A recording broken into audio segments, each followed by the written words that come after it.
And Lorne Michaels, the producer of Saturday Night Live, came to see one of those. He actually walked up 4 flights of stairs at a little black box theater on the Lower East Side of Manhattan and sat there in the front row. Yeah, I did a scene with The Rock. I did a love scene with The Rock. Monument 14 came out in 2012, I think. It went on to be a big success. So the book, the series, the trilogy has sold over 250,000 copies in the year. Like, I'll never be this good. I'll never be this good. So why even try? It's really easy to get discouraged. Whenever you find yourself losing time because you're so into it, take note of that. Are you confused on what you want to be when you grow up? Curious to see what different careers are really like? Don't worry, you're not alone. Explore and find your passions with By Youth for Youth.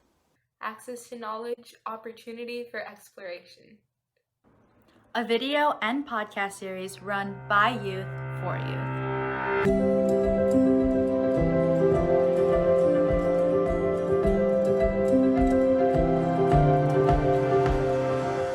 Hi, I'm Sunny. I'm Sahana. And I'm Nivi. And we are By Youth for Youth.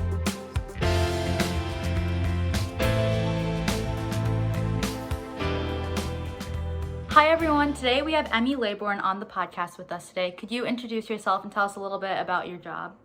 Absolutely. I am a writer. I'm a novelist. I write young adult novels, but I've had many different jobs over my career. So I'm excited to be here because I can tell you guys about all of them. I'll start by just giving you a little bit of background about how I came to be where I am. Okay. I started out, in college, I really loved creative writing, but I also loved comedy improv. And so I did them both. Yeah, I got my major was English, and I wrote my thesis was a creative thesis. It was about it was a futuristic, dystopian society where women were servants to men and had computers implanted in their brains. Yeah. So how I've been do you writing... come up with ideas like that? Like how? I don't know what is wrong with me. I have had these kinds of ideas my whole life. And when people meet me, they're like, "Oh, you seem so nice. Why do you write these dark, dark stories?" But I don't know. The ideas are really all around. And I think once you give yourself permission to be a creative person, then you start writing your ideas down and they grow and they simmer. And then suddenly you've got like a bunch of ideas. I mean, I've got more ideas now than I know what to do with. Oh, wow. You can give some to me. I'll try writing some of them. Okay, you got it. I will. Here's one. Okay, you can have this one. Okay, sounds good. And I'll get back to telling you my life story. Okay. But I have the idea for a group of cheerleaders who are also assassins. Boom. Whoa. Oh my Right? gosh, that could be revolutionary. I could see it like as a movie right now. I know. I know. All right, so do what you can with that one. I might also be working on it on the side, but we can collaborate on it. Exactly. So in college, I majored in English. I wrote this creative thesis, but I started doing a lot of improv. And when I graduated, I hit the alternative comedy scene in New York City and started performing. And it was this wild, wonderful, super intense community. Every night we would go up at a different alternative comedy venue, and I was there doing bits with people like Zach Galifianakis and Will Ferrell and Amy Poehler and Randy and Jason Sklar, and then I could list to you like also 50 people who are not famous who were doing it all at the same time. I saw that you were like in the movie Superstar, I think it was, and that had Will Ferrell in it as well. So like, what was that like during this time too, or was it later in the future? Yeah, it was just around this time. I was doing all this work, performing all the time. I got cast in that Saturday Night Live movie Superstar with Molly Shannon. It's her Catholic schoolgirl character, and this is 25 years ago. This is a really long time ago, 20 years ago. But it was wonderfully fun. All through that period, I was still writing my own material. The hard thing about being an actor is you're waiting on auditions. You're just waiting for the call from your agent, then you learn the lines and you go in. So it can be really defeating when you're a young actor. So instead, I was writing my own comedy material. I wrote several one-woman shows.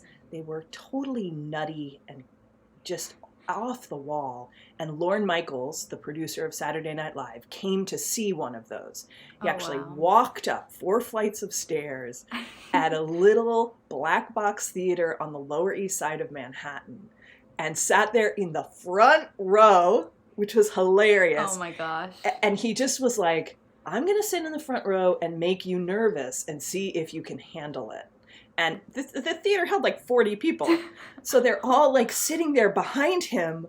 And they're mostly my friends and family just looking at me like, oh my God, don't blow it. Don't blow it at me. I did not blow it. I got cast in that movie. And after that, I then moved to Los Angeles and was an actor. I auditioned. I got on a NBC sitcom called DAG with David Allen Greer and Delta Burke, who are, you might probably don't know who they are, but we had a bunch of great guest stars. We had Lil Kim came on as a guest star, and The Rock.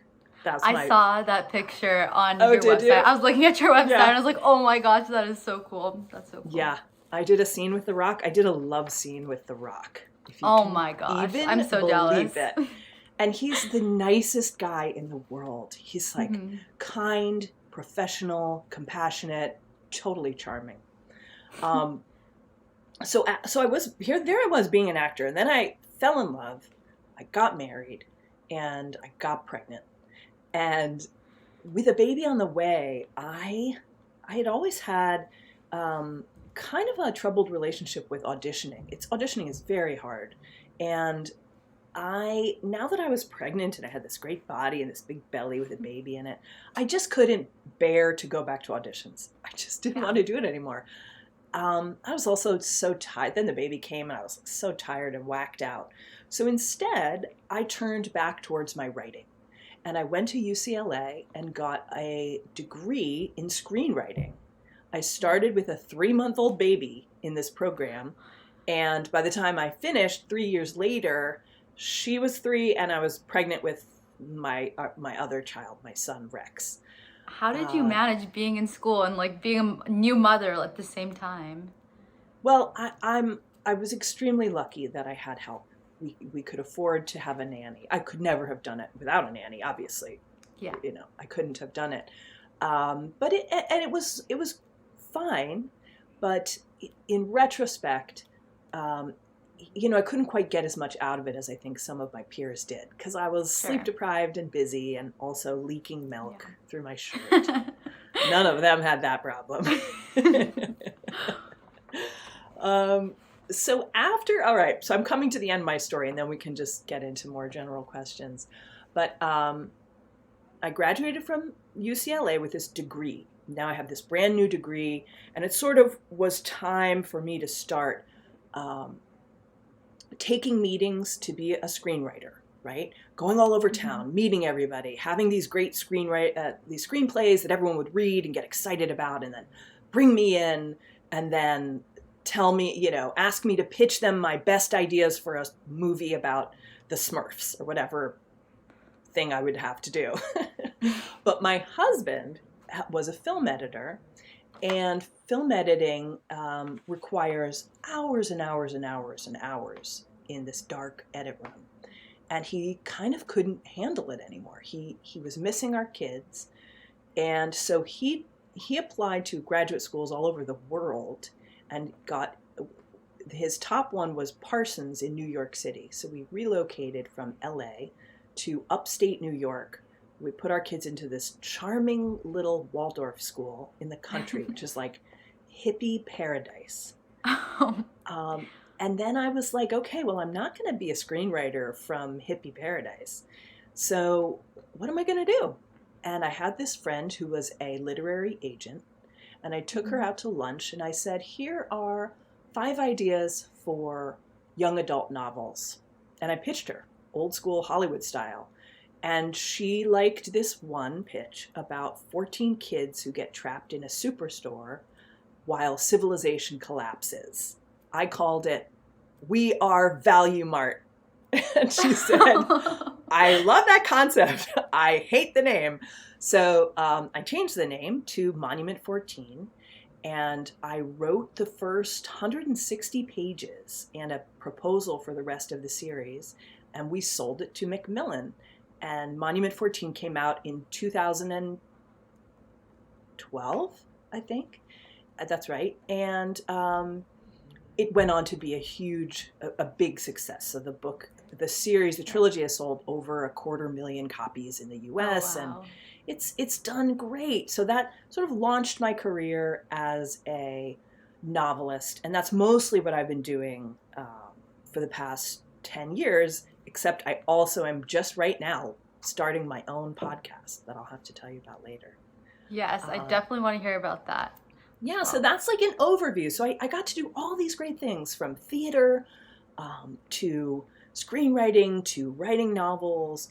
And probably my favorite thing of all, honestly, is when I get to talk to kids about what I do. So by inviting me on this podcast, you've given me a really nice gift. That's great. We have like Writers Week at our school. So do you go to those types of things too at other schools and talk to kids? Yeah, I do. I do author visits, and schools bring me in, and I talk to everyone, and I give rousing speeches. It's a lot of fun. I think you have a TED Talk, right? Or Yeah, I do have a TED right? Talk. Yeah, I have. I saw that on your website too. What did you talk about in that? I'm just curious. It's funny you ask, because I talk about, it's not the best TED Talk, okay? Let's just... I'm sure it's great. It's all right. It's all right. I actually talk about what I talk about when I go to schools. The TED Talk is called Digital Natives Must Be Creatives. And I'm really not an expert in this, so I don't know why I thought I should talk about this. But it's about the fact that kids, you and your peers, are so immersed in technology that it's really important that you be using it to be creative and not just be using it as an audience, soaking in what other people are making. That your phone can make anything. You can make a song, you can make a video, you can make stuff that I don't even understand as someone who is my age. That you're like, oh yeah, that's a TikTok smash up. I'm like, I don't know what you're talking about. I'm just making that up. But there are things you know how to do that I have no idea what they are. And so my TED Talk is about how I engage kids to think about story, to help them to create. That is so cool. I want to be on a TED Talk one day. That is awesome. Yeah. That's great. That's great. Good. I love dreams, goals. They're fabulous. So you mentioned what your favorite part is, but what's your least favorite part of your job or that you've had in your past career? The hardest thing about being a novelist, and I could tell you things about being a screenwriter and things about being an actor as well, but the hardest thing about being a novelist is that you can't really control what happens to your book after you write it. The publisher, sometimes they give you a great cover. It looks amazing and it's perfect. And I got lucky with Macmillan. I would say I wrote 6 books with them. 5 out of 6 times they nailed it. And on the 6th book, I just hated the cover. I just hated it. And I wasn't able to, I tried really hard. First I was very polite. And then I got less polite, and I got really like, hey, this is a real problem for us. I do not like this cover. And they were not receptive to that, to me pushing back. So the book came out with this cover that I truly hate. And it hasn't done well at all. It did terribly. Most of my books are a great success. This one book did terribly. And so it's very frustrating to feel like, gosh, guys, the cover is everything. Like the premise, you have to have a great cover and a great premise to get someone to buy the book. Now, if it's going to be successful, the writing, the story, the characters have to be amazing. Exactly. That's it has to be amazing for you, Sunny, to tell your friend, oh my God, you got to read this book. Yeah. But you bought it because of the good cover and because you like the sound of the premise of the story is. So for them to botch the cover, it has huge ramifications, and that was super frustrating. I never really knew that like authors didn't have that much say in the covers. I always thought that authors would be like in touch with the illustrators and like all of that stuff, but that's interesting. Yeah, they don't have really a say unless they're really famous. Like if you're Suzanne Collins or J.K. Rowling, you'd be like, change the color of the hair. But not for me. And authors shouldn't be in charge of their covers. Really, it should be tested in front of like 400 teens. Show 400 teens 3 cover ideas and see which one wins. That's the one to put on the book, right? Yeah, that's a good strategy for figuring that out. Who are your favorite authors and like books? What are your favorite books? Well, do mostly teens listen to this podcast, would you say? Okay, so let me I have, lots of adult literary authors that I like, but let me get into my young adult. Well, first of all, the fantasy that I most like is fantasy is the genre I most like for books. So a lot of my picks are fantasy picks. I absolutely love Fire by Kristen Kishore. If your audience hasn't read that, it's fire. It's Leigh Bardugo is a friend of mine, and everything she writes, the Shadow and Bone series is wonderful. Laini Taylor is another friend of mine, and Strange the Dreamer, one of my very favorite young adult books. So I highly recommend that. I also love, there's a great book for the guys listening to this podcast called Hold Me Closer, Necromancer by Lish McBride. It's such a funny book. It's about a slacker guy in Seattle who turns out to be a necromancer, which is a person who can make the dead live again. But he had no idea he was a necromancer. But like really so weird stuff starts happening. So I highly recommend that as well. That kind of gives me like supernatural vibes. I feel like I want to read that. Yeah. Totally. Yeah, it's really it's really good and it's really funny. I highly recommend. Definitely gonna check that out. I haven't read a book in so long. I feel like school always makes me like not want to read outside of school, but I think I'll check those out. Sounds good. Yeah. I know it can be hard to read when you have so much work to do.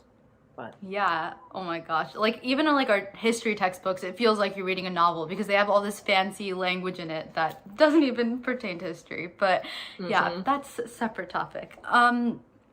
Have you always loved reading and writing, and what made you interested in going into this profession? I have always loved reading and writing. I really have. I grew up in Manhattan in the 70s, and it was a pretty rough world. There were elements of it that were very cozy. My apartment building, I knew everyone in the apartment building, and we felt very safe going to anyone's house in the apartment. There were like a flock of kids. We would just like go down, land in this kitchen and eat all the food, and then land over here and run up and down the stairs all day.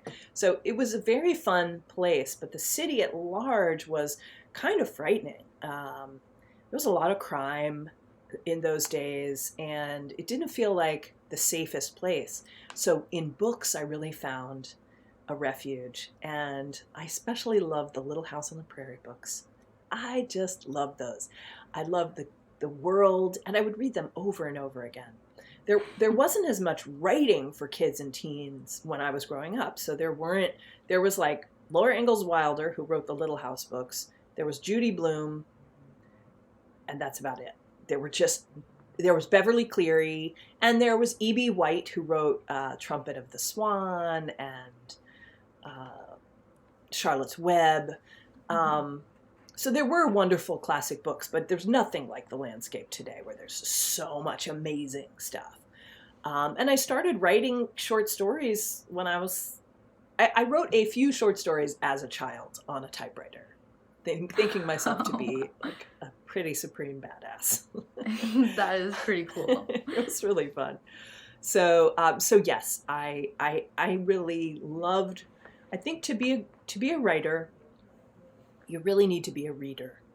And what's a shame is that today phones are so exciting and so immersive and so addictive that people just aren't reading as much as they used to. Nothing can compete with your phone. That's the problem.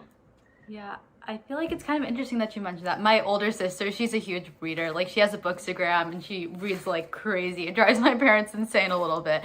But every single device she has like 100 books on each of them. So when she's on like her phone or something like that, she's always reading. But then my brother, on the other hand, he never reads because he's always on his like phone or like computer or something like that. Yeah. And how old is your sister? My sister is 22. 22. And honestly, like this is kind of shocking, but 22-year-olds are reading a lot more than 16-year-olds today because of phones. Like iPhones are only 14 years old or something. They haven't been around that long. So when your sister was growing up, she didn't have that. As a 16-year-old, she didn't have an awesome phone. It was cool, but it wasn't nearly as cool as they are now. And in the YA, the young adult literature industry, we've seen this shocking drop-off in how many kids are reading in the last 5 years, which just corresponds directly with how much more fun and engaging phones have become. It is a direct correlation. So, how do you think that's going to affect like the author industry in the future, book industry? Well, I think that's a really good question, Sunny. First of all, let me just acknowledge that that's a really smart question. I can't wait for your TED Talk. I don't know what it'll be on, but it's going to be good. I can already tell. Oh, thank you. When I started writing books in 2011, right, my first book came out in 2012, a ton of people were writing YA. Mm-hmm. And it was sort of like a trendy, almost goofy thing to do, like to be a YA novelist. It was a bit of a joke because it was just hot, right? Everyone was doing it. Mm-hmm. And so the market was oversaturated. There were too many YA books coming out, and then the readership declined. So then there were all these people who were like, I remember this moment at a conference about 2 years ago. I was sitting around a table. I was there to interview Laini Taylor, who's a very big selling author. She's a big deal. And I was sitting at a table with a whole bunch of other big deal YA authors. And we were just chatting and having lunch. And everyone in turn said, yeah, I'm not going to write YA. I'm going to write middle grade. Or yeah, I'm turning away from this. I'm going to write adult fiction for a while. And I thought, whoa. It's because the sales are down, and so markets sort of tend to correct themselves. I'm getting into too much detail for this podcast, I can tell, but no. But I think that probably authors are moving on and writing for other ages than teenagers. But the good news is there are so many amazing books out there. I mean, if people stopped writing books right now, we could all just spend 10 years reading all the books we've not read yet, and we wouldn't be sad at all. That's true. There's so many new books that come out like every day even, and there's always such a surplus of things to read. Hundreds of books come out every day. I heard that, I don't know if this is true, but I heard that there's enough clothing in the world now that if we stopped making clothing, we could all still be clothed for the next 100 years. Oh my gosh. Okay, quick shout out to our last podcast. We talked with the director of sustainability, and we talked about fast fashion. So go listen to that if you haven't already. Excellent. Awesome. I'm going to listen to it. Definitely. It's coming out tomorrow. Or, well, it will already come out when this podcast is released. But yes. Excellent. Kind of branching off of that, what do you see in your career in the future? Like your podcast, what's coming in the future? Yeah. I am right now working on a ton of projects. So I have this comedy podcast. I really did this one just for fun, is the truth. That's good. I don't think I'm not going to get back into doing comedy, but it's been terrifically fun. I have a pitch I have 2 pitches. Basically, I'm back in LA now, and I'm pitching like crazy. I have a pitch in that I'm working with at Awesomeness Nickelodeon. I have a pitch with Alloy. They're the people who did Gossip Girl. I'm going to take Monument 14 and pitch it for TV as a limited run series. Yeah, I'm super excited about that. And my book Berserker, which as much as I love Monument 14, Berserker is probably my favorite book that I've written. It's set in 1883, and it tells the story of a family of Norwegian immigrants with ancient Viking superpowers. That is crazy cool. That's yeah, it's super fun. It's like a Western with these kids with Viking superpowers. I just love it. So I'm going to take that one and also try to pitch it for TV and film. So that's sort of what I'm doing. It's actually a nice moment because all my careers are sort of merging in one place, right? Like screenwriting and novel writing and being an actor, in that I have to pitch things. So I have to be, engaging and try to sell them. Yeah, totally. It seems like you're doing all of these different things. How do you deal with like doing all of these things, but you also have a family, so how do you manage work-life balance? That's a really good question. It's a tough one. It's really hard. It's really hard. I got to tell you, it's hard.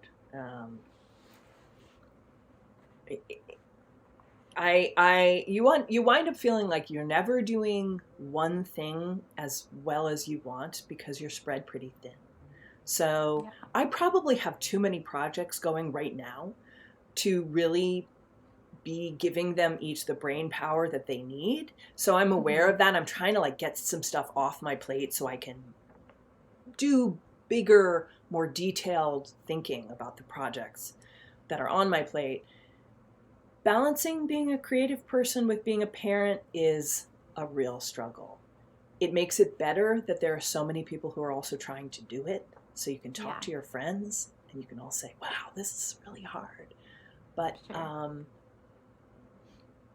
it seems like you either want to have kids young while you have a lot of energy so that you can shift into high gear with your career. Once you have kids, you get to shift into high gear again with your career when they're teenagers. So it's about 10 years you've got to spend really parenting very full time before you can go up a notch. So if you have kids early, right, get it out of the way, you have a lot of energy, you bounce back real fast, that's good. Or you can start your career first and use your 20s and 30s to like really get in there and get far ahead. And then you can have like a squad of nannies and have babies when you're in your 40s. So those are 2 different ways to go. And you guys your lives are going to be so much different than ours were, I think, because of technology and the different ways things are happening. So I'll be interested to see what your challenges are if you decide to have a family and have a career at the same time. Yeah, I don't know. I feel like it's a lot of careers, like especially it seems like yours takes a lot of time away from hobbies outside. Well, I mean, your job is not a hobby, but it's a passion and you're very interested in it. But it's interesting to like see how careers can like impact like how much time you get to spend with your family or like time that you can spend on outside hobbies and things like that. That's really wise. That you're really doing some smart thinking about that because I don't have any hobbies. I do read. Reading is how I de-stress. Yeah. But I'm a full-time mom and a full-time creative person, so that's I don't have time to for my sticker collection. My sticker collection is terrible. The stickers are falling off the page. I haven't paid attention to it for 20 years. Oh my gosh. I'm just kidding. I'm not a sticker collector. Okay, I was going to ask about that. That's cool. Sticker collection.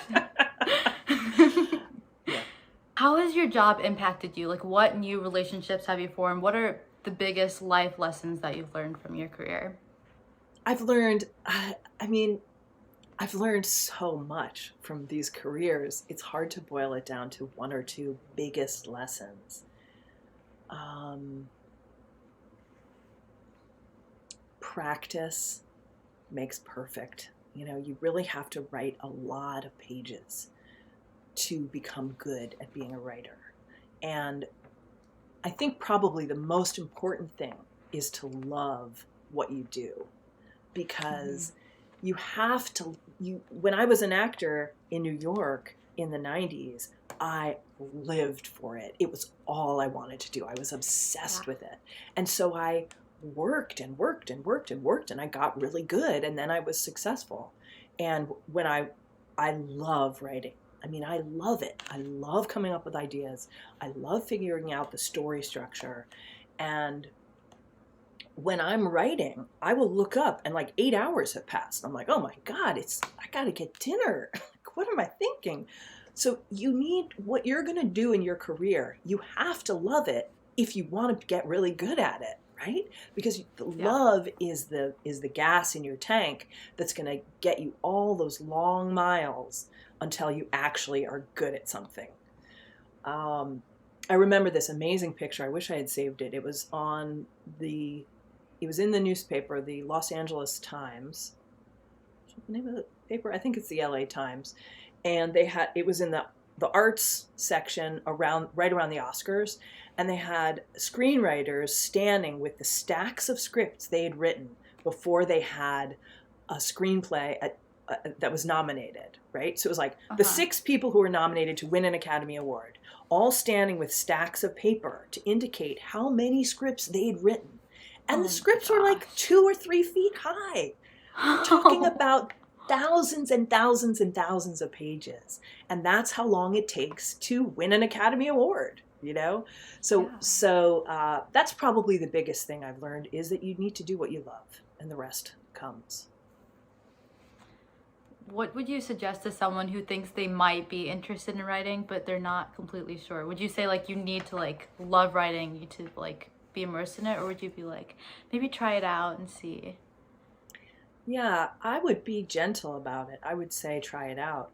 I think a lot of times when I talk to kids in schools, a lot of times they are shy about their desire to write. And they're taking their favorite book, right? Stephen King say, and they're like, oh, I'll never be this good. I'll never be this good. So why even try? It's really easy to get discouraged. So I would say, absolutely get in there. Start writing. Figure it out. Start making mistakes. Write some stuff and start at the beginning and get to the end. Write some stories that you finish, because there's also, it can be really discouraging if you start a lot of stories but you never finish them. And it's also very common. So I would say, absolutely, get in here. Come on in to this swimming pool that I'm imagining is the world of writing. Splash around, mess around, see what you like, see what excites you. You know, young people should follow. You're still figuring out who you are and what you want to do, so you got to try all different kinds of stuff and see what works, see what interests you. Often I feel like there's this internal censor that says, like, who do you think you are? You can't do that. Yeah, you know? yeah. Like, yeah, you like to dance. Well, you're never gonna make it as a dancer. Like, that's irrelevant. Your soul wants to dance. Get out there and dance, you know. So when it comes to the arts, I really encourage everyone to experiment, get out there, and once you find yourself loving something, or once you're in there, once you look up and realize that 8 hours have passed and you've been writing poetry or making a mosaic or playing with kids or gardening or grooming your dog or, you know, talking to your grandma, like whenever you find yourself losing time because you're so into it, take note of that. That's like a really important list to keep. These are the things I love to do, because that I recommend you look into those as a career.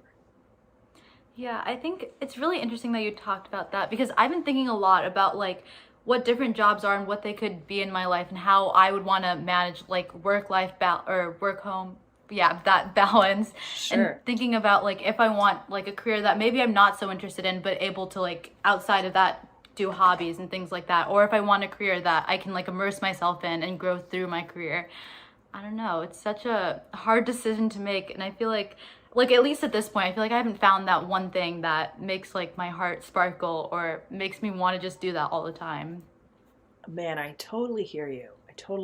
And I think it's kind of a dumb question when grown-ups ask kids or high school kids, like, what do you want to be? What do you want to do? Because the question is, what do you want to do first? What's the first thing you want to try?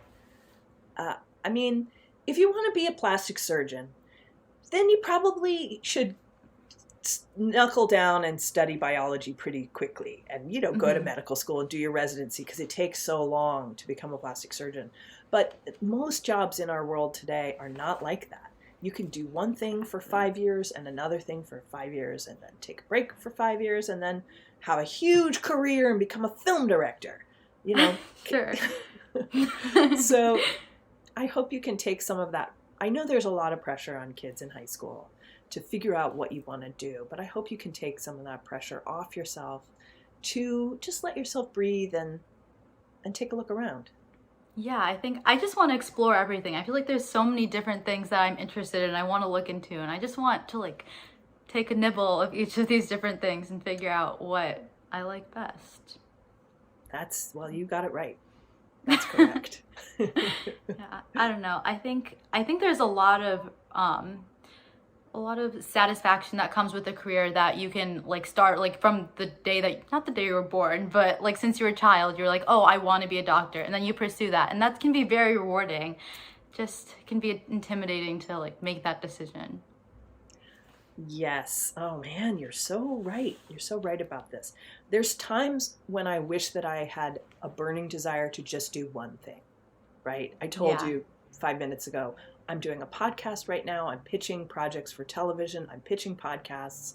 I have a book proposal. I'm like doing too many things. Sure. If I had only ever wanted to be an actor, things would be easier for me in a way. But most people aren't like that. I think most people are good at a lot of different things. And it seems like you and I might be the same kind of people on this. Definitely.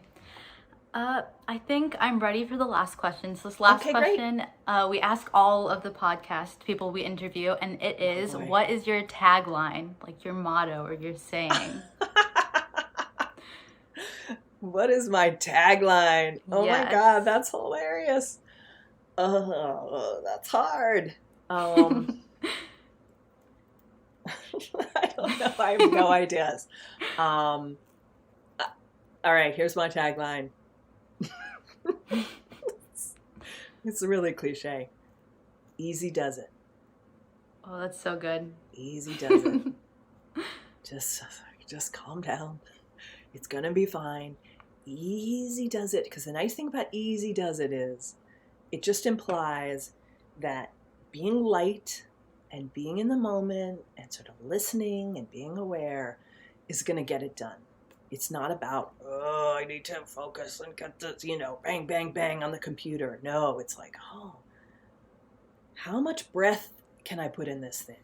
How easy can I make it to read, anyway, that's my motto. Emmy Laybourne. Easy does it. It sounds good too with the E and the E. It's good. Yeah, it's pretty good. It's pretty good. What's your motto, Sunny? Do you have one? Oh my gosh, no! Don't put me on the spot now. Mm-hmm. Well, now you I see. Oh no, we can come back to that. I'm not ready for that yet. Just say easy. Just say easy does it. Easy does it. See, there you go. Sunny, easy does it.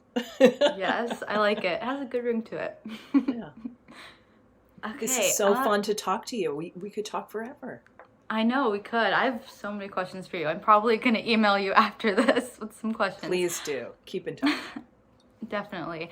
I think that is it for this podcast. I will leave Emmy Laybourne's information down below, her website and all of that. Thank you for listening. Thank you. It was a joy to be here with you. Thank you.